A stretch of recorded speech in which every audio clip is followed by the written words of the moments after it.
సానిస్టా project అండి. ఈ 4 కిలోమీటర్లు మాత్రమే లేదు. ఇది ఓఆర్ఆర్ పక్క నుంచి మనకు వస్తుంది. జస్ట్ దీని పక్కన బాచారం విలేజ్ ఉందండి. ఇందులో మాకు వచ్చినటువంటి స్పెసిఫికేషన్స్ ఏంటంటే పర్టికులర్గా కూడా మొత్తము బుద్ధ స్టాచ్యూ ఉంది. ఒక 40 ఫీట్ హైట్ బుద్ధ స్టాచ్యూని మేము ఆల్రెడీ ఈ వెంచర్లో చేయడం జరిగింది. ఈ బుద్ధ స్టాచ్యూ మీకు ఓఆర్ఆర్ మీద నుంచి కూడా కనపడుతుందండి. ఇందులో ఏమిటి ఎందుకొస్తుందంటే దాని చుట్టూ కూడా బుద్ధ స్టాచ్యూ చుట్టూ కూడా ఒక వాకింగ్ ట్రాక్ ఉంది. తర్వాత నెక్స్ట్ సెల్ఫీ పాయింట్స్ ఉన్నాయండి. సో ఈ బుద్ధ స్టాచ్యూ వల్ల మనకి ఏమిటి అని అంటే చుట్టూ ఉన్నటువంటి గ్రీనరీ వల్ల మనకు మ్యాక్సిమంగా చూడండి ఎంత చక్కగా ఒక ఆహ్లాదకరమైనటువంటి వాతావరణంలో మనం ఉన్నాము.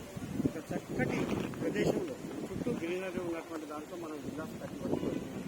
ఈ విల్లాస్లో కూడా మనకి ఏమిటి అని చెప్పేసానంటే చుట్టూ ఇప్పుడు రోడ్స్, తర్వాత నెక్స్ట్ అండర్ కేబుల్ అండి. మొత్తం ఎలక్ట్రిసిటీ స్ట్రీట్ లైట్స్ అన్నీ కూడా అండర్ కేబుల్.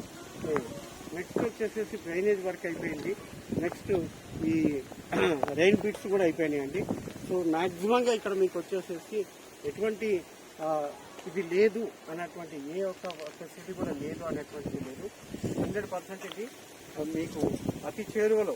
ఎందుకంటే ఉప్పల్ నుంచి కేవలం 15 కిలోమీటర్లు. ఇక్కడ అన్ని ఇంటర్నేషనల్ ఇందులో ఇన్వెస్ట్ చేసినట్లయితే మీ యొక్క అమౌంట్ డబుల్ అవుతుంది. కాబట్టి ఇది నేను శ్రీనివాస్ పొడిచేటి